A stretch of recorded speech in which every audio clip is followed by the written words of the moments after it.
Well, the Butler Bulldogs played at Creighton on Tuesday night, Creighton Bluejays. Creighton was ranked number 20 for this game, I believe. And I had this feeling like Butler was going to get whooped up on, and they got whooped up on, and it happened a lot sooner than I thought it would. It began in the first half. When you have a halftime score of 53-24, you can pretty much say that game's over, especially with the way Butler's playing this, here lately. Just Creighton dominated, even without one of their star players, Grant Gibbs. He was out for the game, but Doug McDermott was the key. He absolutely just destroyed Butler down low, and I mean, there's nothing more you can really say. It was just a simple beatdown. I think the only good that came from Butler is they had 3 turnovers for the game, and which is a shock when you see the score. It's just the shooting was unbelievable, and the rebounding for Creighton. Creighton took less shots and still had an unbelievable, score, unbelievable percentage in this game. I mean, there was nothing. There was a point in the game where the Creighton student section started chanting, "Where's Coach Stevens?" Where's Coach Stevens? And to be honest with you, it wouldn't have mattered if Coach Stevens was at Butler or not. With what we had, Creighton just has so much more talent, and I just have to respect a team like that. The way they came out and just played, they had it in them. They were ready to beat us down, and they got what they wanted. In this game, Eric Fromm had 8 points on 3 of 11 shooting. He was 1 of 6 behind the 3-point line.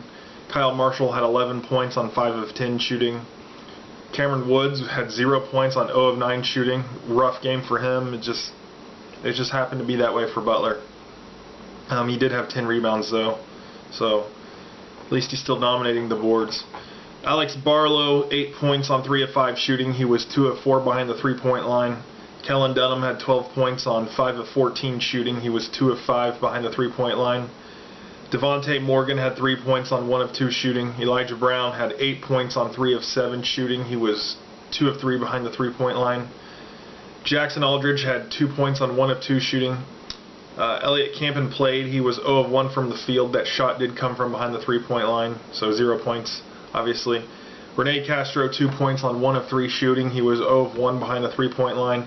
Nolan Berry, 0 points on 0 of 2 shooting. He was 0 of 1 behind the 3-point line. Andrew Shravis played some pretty good minutes. He's just an awesome guy to have off the bench. 6 points on 2 of 2 shooting. Team stats: Butler shot 24 of 68 for 35.3%. Creighton shot 35 of 63 for 55.6%. 3-pointers, Butler was 7 of 22 for 31.8%.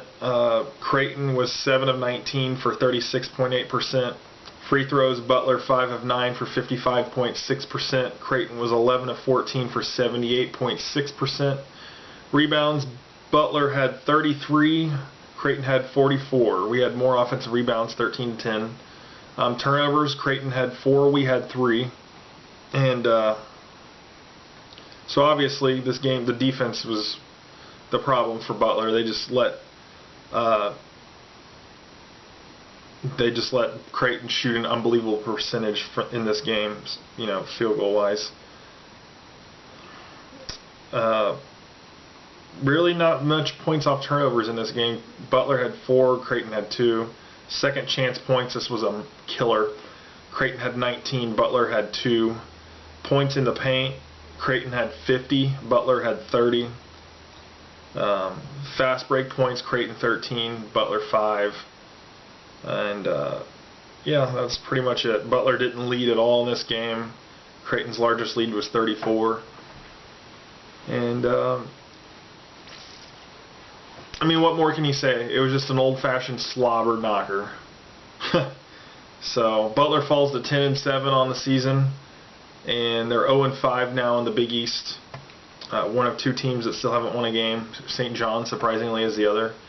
Creighton's 15-2. They're 5-0 in the conference now.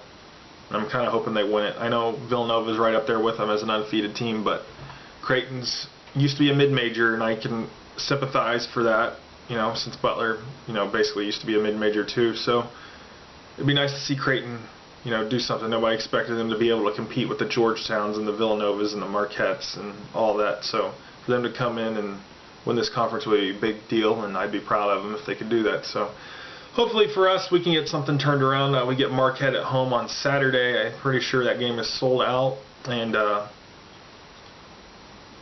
yeah, that'd be a great birthday gift for me if Butler could pull off that win.